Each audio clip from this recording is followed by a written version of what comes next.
नमस्कार, मेरा नाम चंद्र प्रकाश शर्मा है। हिंदी साहित्य का इतिहास और उस इतिहास में आदिकाल, आदिकालीन साहित्य और रासो काव्य परंपरा, इस विषय पर आज का मेरा व्याख्यान है। हिंदी साहित्य के इतिहास का जो अध्यापन है वो बीए और एमए दोनों ही डिग्रियों में काम आता है। बीए फर्स्ट ईयर में जो आदिकालीन साहित्य का समावेश किया गया है फर्स्ट पेपर के लिए, उससे पूर्व की पृष्ठभूमि या प्रस्तावना के रूप में मैं हिंदी साहित्य का इतिहास और उसमें आदिकाल पढ़ा रहा हूँ। आदिकाल पर मैं बात कर चुका हूँ, नामकरण किस प्रकार हुआ, आदिकाल की युगीन परिस्थितियाँ किस प्रकार की थीं, इन पर हम पिछले व्याख्यान में चर्चा कर चुके हैं। आज का जो मेरा व्याख्यान है वो आदिकालीन साहित्य पर है। हम देखते हैं आदिकालीन जो साहित्य है वो किस प्रकार कौन कौन सी भाषाओं में हमें देखने को मिलता है। इसमें संस्कृत की काव्य परंपरा या संस्कृत साहित्य भी मिलता है, अपभ्रंश का साहित्य भी है और हिंदी की काव्य परंपरा भी यहाँ पर प्रारंभ होती है। आदिकालीन साहित्य का जो हिंदी साहित्य का जो आदिकाल जो नामकरण है उसके नामकरण पर भी मतांतर मिलता है। विभिन्न विद्वानों ने इसके नाम को अलग अलग नाम देने का प्रस्ताव रखा है। आचार्य रामचंद्र शुक्ल इसे वीरगाथा काल कहना चाहते हैं, महावीर प्रसाद द्विवेदी इसे बीजवपन काल कहना चाहते हैं, राहुल सांकृतायन ने इसका नामकरण सिद्ध सामंत युग किया है, रामकुमार वर्मा ने इसका नामकरण चारण काल किया है। इस प्रकार ये अलग अलग नामों से इसका नामकरण किया गया है, किंतु अब आदिकाल नाम इसका प्रचलित है और सामान्यतः अब इसे मान भी लिया गया है। तीन तरह की धाराएं साहित्य में हमें देखने को मिलती हैं। संस्कृत में साहित्य लिखा जा रहा है, अपभ्रंश में साहित्य लिखा गया है और हिंदी में भी। बात करते हैं हम ये जो साहित्य है हिंदी का, जो हिंदी का आदिकालीन साहित्य है वो कौन कौन सी धाराओं में हमें देखने को मिलता है। तो हम प्रमुख रूप से यहाँ देख सकते हैं कि तीन धाराएं हमें देखने को मिलती हैं, जिनमें से पहली जो धारा है वो हमें धार्मिक साहित्य के रूप में मिलती है, दूसरी जो धारा है वो रासो साहित्य के रूप में मिलती है और तीसरी जो धारा है वो लौकिक साहित्य के रूप में हमें दिखाई देती है।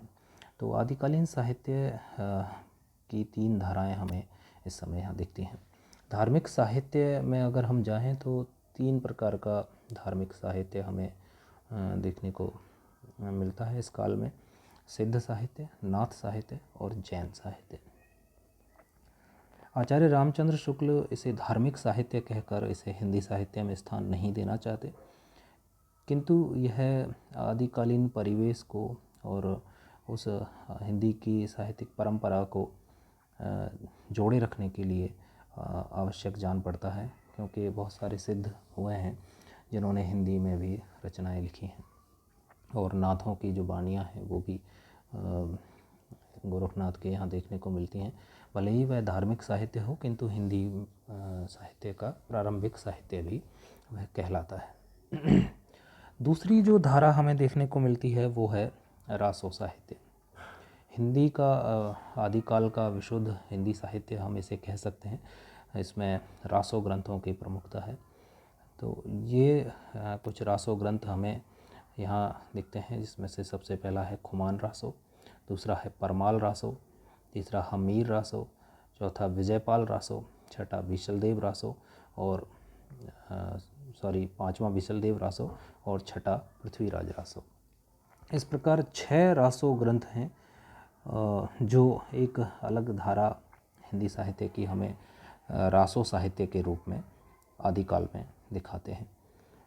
हमें अच्छे से इन 6 रासो ग्रंथों के नाम याद रखने चाहिए। आगे मैं इनके लेखकों का विवरण और उनसे संबंधित महत्वपूर्ण बातें भी बताऊंगा, लेकिन यहाँ हम जो काल विभाजन कर रहे हैं आदिकालीन साहित्य का, उसकी जो 3 प्रमुख धाराएं हैं उन्हें हम अच्छे से समझ लें।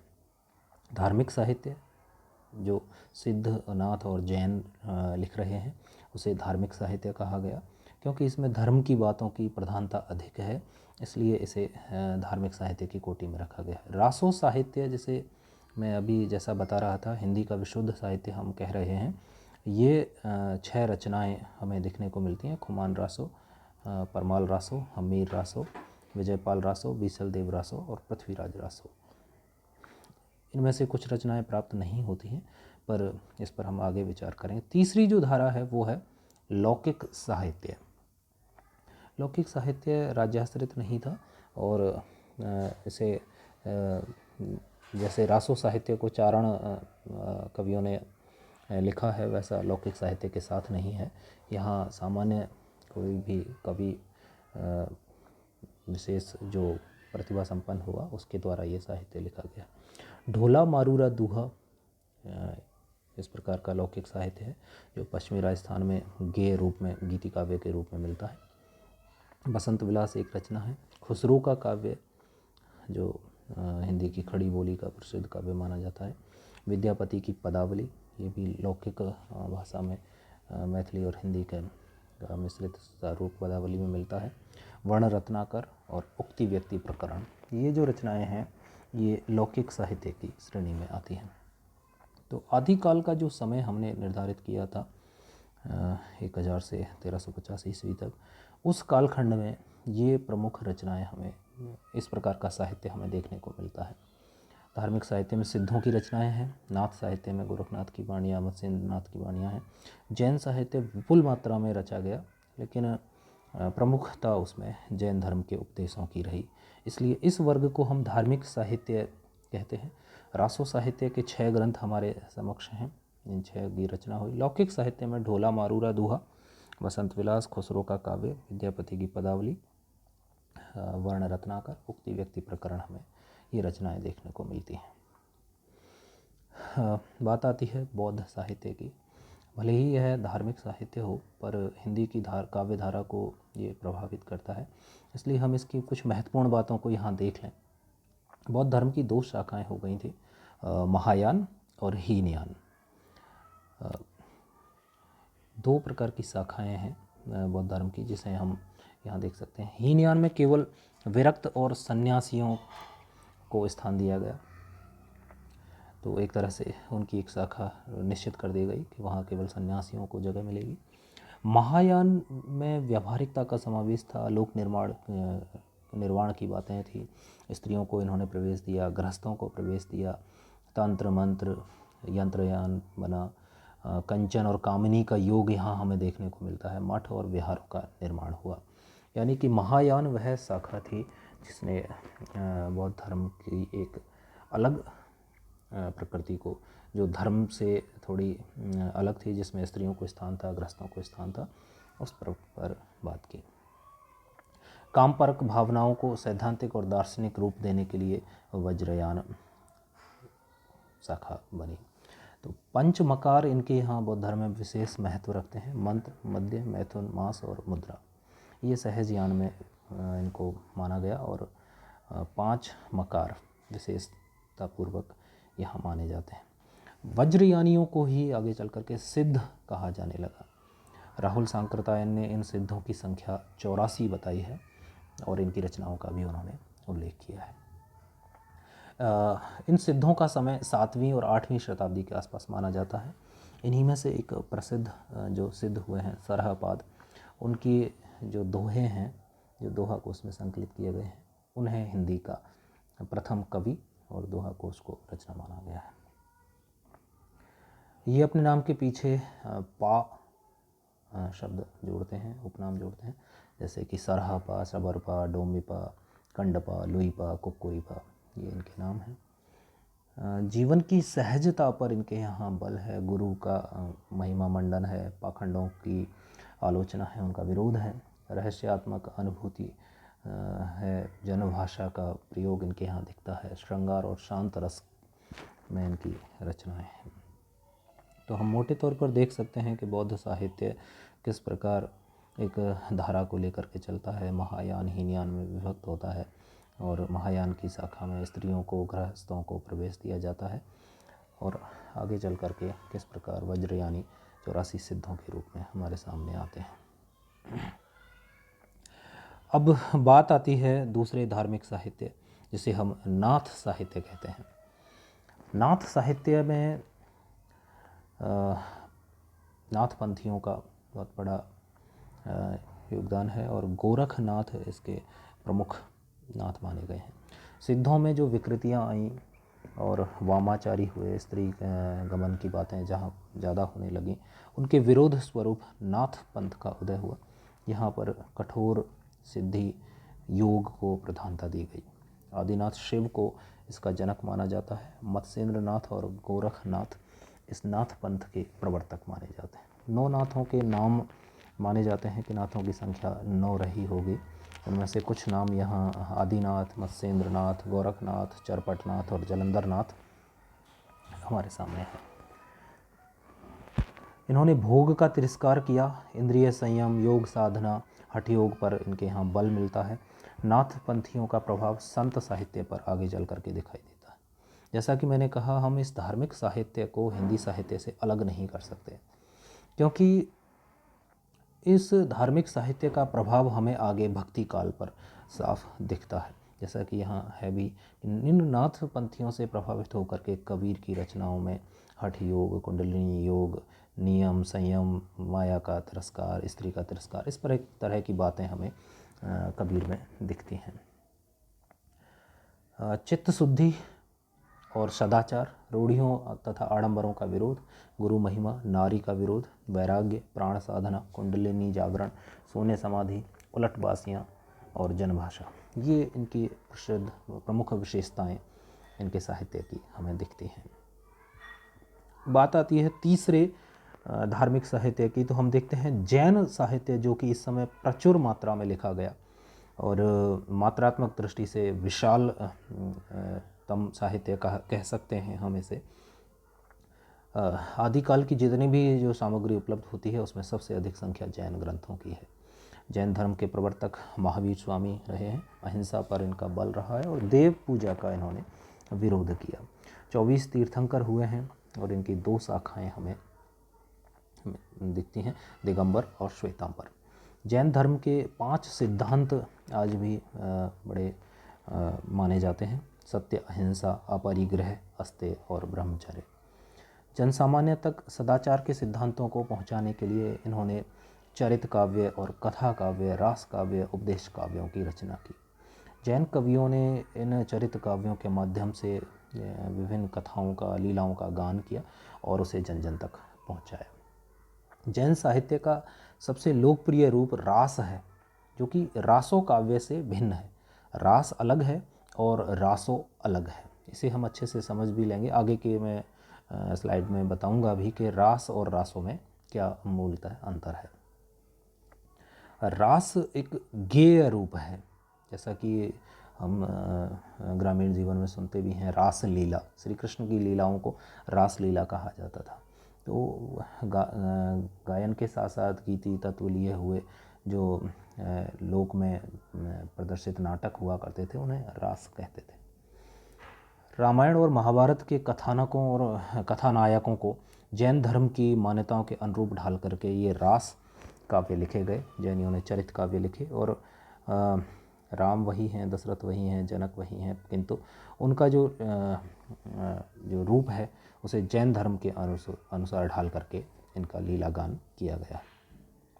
भरतेश्वर बाहुबली रास शालिभद्र सूरी की रचना है। चंदनबाला रास आसगू की रचना है। रेवंतगिरी रास विजय सिंह सूरी की रचना है। नेमिनाथ रास सुमति गुणी की है। पाउमचरी रिठ नेमिचरी स्वयंभू की रचना है। महापुराण पुष्पदंत की रचना है।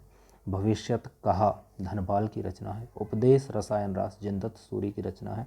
परमात्म प्रकाश और योगसार जोइंदू की रचना है। और पाहुड़ दोहा राम सिंह की रचना है। ये कुछ प्रमुख रचना और उनके रचनाकारों को मैंने यहाँ इस स्लाइड में रखा है।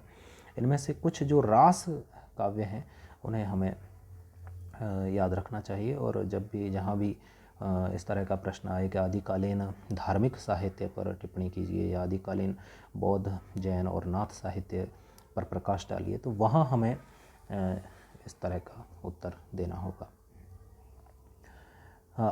महावीर स्वामी के संदेश और जैन साहित्य की जो प्रमुख विशेषता हमें दिखती है वो है उपदेश मूलकता, पाखंडों का विरोध, यथार्थ चित्रण, शांत रस और गीति तत्व। ये कुछ महत्वपूर्ण बातें, प्रवृत्तियाँ इस साहित्य की निकल करके हमारे सामने आती हैं। हाँ, अब बात आती है आदिकालीन रासो साहित्य की।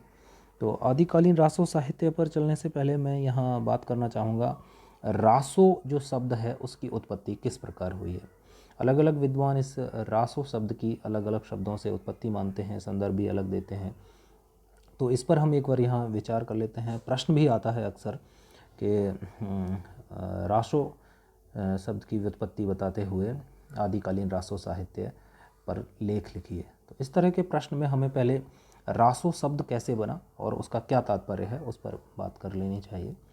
रासो ग्रंथों की रचना चारण कवियों ने की है। ये वीर प्रधान काव्य हैं। रासों की व्युत्पत्ति के संबंध में कुछ मत यहाँ पर मैं रख रहा हूँ आपके सामने। गारसादा तासी जो रासो शब्द की उत्पत्ति मानते हैं वो राजसूय जो यज्ञ के संदर्भ में प्रयुक्त होता है उससे मानते हैं कि राजसूय से रासो शब्द की उत्पत्ति हुई है। नरोत्तम स्वामी इस मत से भिन्न है। उनका कहना है कि ये रसिक जो कथा काव्य हुआ करता था उस रसिक से शब्द बना रासौ और उससे बना रासो। तो इस प्रकार रासो शब्द की व्युत्पत्ति हुई है। जबकि आचार्य रामचंद्र शुक्ल इसे रसायन शब्द से व्युत्पन्न मानते हैं। उनका मानना है कि रसायन शब्द से ये रासो शब्द जन्मा है। इस संदर्भ में वो एक दोहा भी यहाँ प्रस्तुत करते हैं। 1272 मझारी जेठ बदी नवमी बुधवारी, नाल रसायन आरंभ ही शारदा तूठी ब्रह्म कुमारी। तो यहाँ रसायन आरंभ ही का मतलब सीधा सीधा रासो से है कि रासो प्रारंभ कर रहा हूँ, उस रासो को ही यहाँ रसायन कहा गया है। इसी का संदर्भ देते हुए आचार्य शुक्ल रसायन से रासो की व्युत्पत्ति मान रहे हैं। आचार्य हजारी प्रसाद द्विवेदी रासक शब्द से इसकी व्युत्पत्ति मानते हैं, जो कि संस्कृत का एक शब्द है और एक छंद भी है। रासक संस्कृत में एक छंद के रूप में प्रयुक्त होता है और इसे एक काव्य का भेद भी माना जाता है। तो इस प्रकार आचार्य द्विवेदी रासक से रासा बना, फिर रासा बना और रासा से रासो बना, इस प्रकार इस शब्द की व्युत्पत्ति मान के चलते हैं। रासक शब्द का प्रयोग चरित काव्यों के लिए हुआ है। अपभ्रंश में 29 मात्राओं का एक छंद है, रासा या रास।